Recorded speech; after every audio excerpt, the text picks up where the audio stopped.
নমস্কার, কেমন আছো সবাই? ভূগোলের প্রথম ক্লাসে সকলকে স্বাগত জানাই। তোমরা যারা তোমাদের বিভিন্ন স্কুলে প্রথম সামেটিক পরীক্ষা দিয়েছো, সেখানে তোমরা তোমাদের ভূগোল বইয়ের পঞ্চম অধ্যায়ের ভারতের ভূপ্রাকৃতিক পরিবেশ এই টপিকটার উপরে পরীক্ষা দিয়েছো। এবার তোমাদের সেকেন্ড সামেটিক পরীক্ষায় ভারতের অর্থনৈতিক পরিবেশ থাকবে। ভারতের অর্থনৈতিক পরিবেশের মধ্যে ভারতের কৃষি একটি অত্যন্ত গুরুত্বপূর্ণ টপিক। তো আজকে আমি ভারতের কৃষি থেকে গুরুত্বপূর্ণ 35টি প্রশ্ন এবং উত্তর নিয়ে আলোচনা করব। তোমরা এই ভিডিওটি স্কিপ না করে ভালো করে দেখে নাও। তো আজকের প্রথম প্রশ্ন রয়েছে, ভূমি কর্ষণের মাধ্যমে জমি থেকে ফসল উৎপাদনকে কী বলে? উত্তর হবে কৃষিকাজ বলে। 2 নম্বর প্রশ্ন দেখো, সমস্ত প্রকার কৃষিজ ফসল মিলিয়ে মোট কৃষি উৎপাদনে ভারতের স্থান বিশ্বে কততম?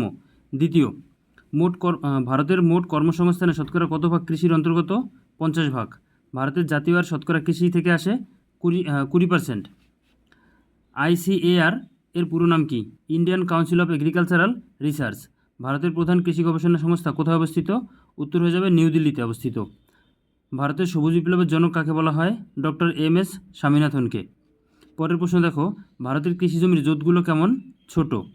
ভারতের মোট কৃষি জমির শতকরা কত শতাংশ জলসেচের আওতাধীন? 40%। অর্থাৎ ভারতে মোট চাষযোগ্য জমিকে যদি আমরা 100 বিঘে ধরি, তার মধ্যে 40 বিঘে জমি হলো জলসেচের আওতাধীন এবং 60 বিঘে জমি হলো বৃষ্টিপাতের উপর নির্ভর করে কৃষিকাজের আওতাধীন। এরপরে দেখো 10 নম্বর প্রশ্ন, ভারতের মোট দুগ্ধজাত দ্রব্যের শতকরা 7%, শতকরা 60% কোন রাজ্য উৎপাদন করে? সঠিক উত্তর হয়ে যাবে গুজরাট। পরের প্রশ্ন দেখো, খাদ্যরূপে ব্যবহার করার জন্য উৎপাদিত ফসলকে কি বলে? খাদ্য ফসল বলে। আঁশ বা তন্তু সংগ্রহের উদ্দেশ্যে উৎপন্ন ফসলকে কি বলে? তন্তু ফসল বলে। কয়েকটি তন্তু ফসলের নাম লেখো। উত্তর হয়ে যাবে পাট, কার্পাস প্রভৃতি। ভারতের কৃষিকাজের প্রকৃতি কেমন? জীবিকা সত্তাভিত্তিক। অর্থাৎ ভারতের কৃষিকাজ প্রধানত কৃষকরা করে থাকে তাদের জীবন ধারণ বা জীবিকা নির্বাহের জন্য। এর পরের প্রশ্ন দেখো, বাগিচা ফসল ফলানোর জন্য কেমন আকৃতির কৃষি জোতের প্রয়োজন? বড় আকৃতির, অর্থাৎ বড় জমি প্রয়োজন বাগিচা কৃষি ফসল ফলানোর জন্য। পুরোপুরি রপ্তানি করার উদ্দেশ্যে যে ফসল চাষ করা হয় তাকে কি বলে? তো আমাদের এই প্রশ্নের সঠিক উত্তর হয়ে যাবে বাগিচা ফসল বলে। কোন অঞ্চলে বাগিচা ফসল চাষ করা হয়? ক্রান্তীয় ও উপক্রান্তীয় অঞ্চলের দেশসমূহে বাগিচা ফসল চাষ করা হয়। তো পরের প্রশ্ন দেখো, কয়েকটি বাগিচা ফসলের নাম লেখো। চা, কফি, রবার, নারকেল, সুপারি, বিভিন্ন ধরনের মশলা ইত্যাদি। বাজারে বিক্রির জন্য অর্থকরী ফসলরূপে সবজি, ফুল, ফল বাণিজ্যিকভাবে চাষকে কি বলে?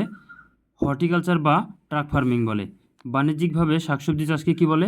ওলেরিকালচার বলে। বাণিজ্যিকভাবে ফুলের চাষকে কি বলে? ফ্লোরিকালচার বলে। বাণিজ্যিকভাবে ফলের চাষকে কি বলে?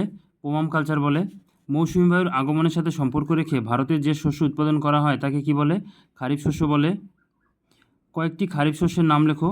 আমন ধান, ভুট্টা, বাজরা, বাদাম, কার্পাস, আখ ইত্যাদি। মৌসুমী বায়ুর প্রত্যাগমনের সঙ্গে, অর্থাৎ মৌসুমী বায়ু যখন ভারত ছেড়ে চলে যায় সেই সময় তার সঙ্গে সম্পর্ক রেখে ভারতে যে শস্য চাষ করা হয় তাকে কি বলে? রবি শস্য বলে। কয়েকটি রবি শস্যের নাম লেখো। উত্তর হয়ে যাবে গম, বোরো ধান, ছোলা, সয়াবিন, জোয়ার, বিভিন্ন শাকসবজি, আলু, তৈলবীজ ইত্যাদি। ভারতে গ্রীষ্মকালে উৎপন্ন শস্যকে কি বলে? জায়িদ শস্য। কয়েকটি জায়িদ শস্যের নাম কি? আউশ ধান, বাদাম, তরমুজ ইত্যাদি।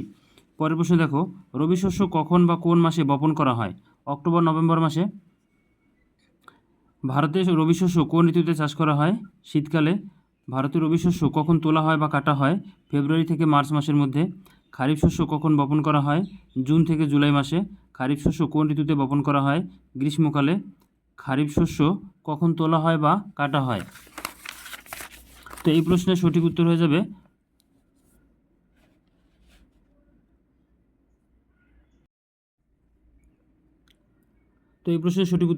অক্টোবর, নভেম্বর মাসে। এরপরে দেখো, কোন শস্য জলসেচ নির্ভর? রবি শস্য। কোন শস্য উৎপাদন বৃষ্টিপাত নির্ভর? খারিফ শস্য।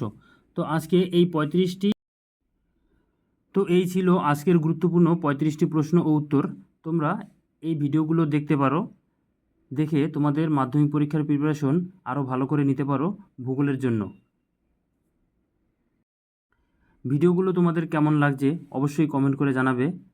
চ্যানেলে নতুন হলে সাবস্ক্রাইব করবে। এই ধরনের আরও গুরুত্বপূর্ণ এবং সুন্দর ভিডিও পাওয়ার জন্য অবশ্যই চ্যানেলটি শেয়ার করবে। ভিডিওটি দেখার জন্য সকলকে ধন্যবাদ।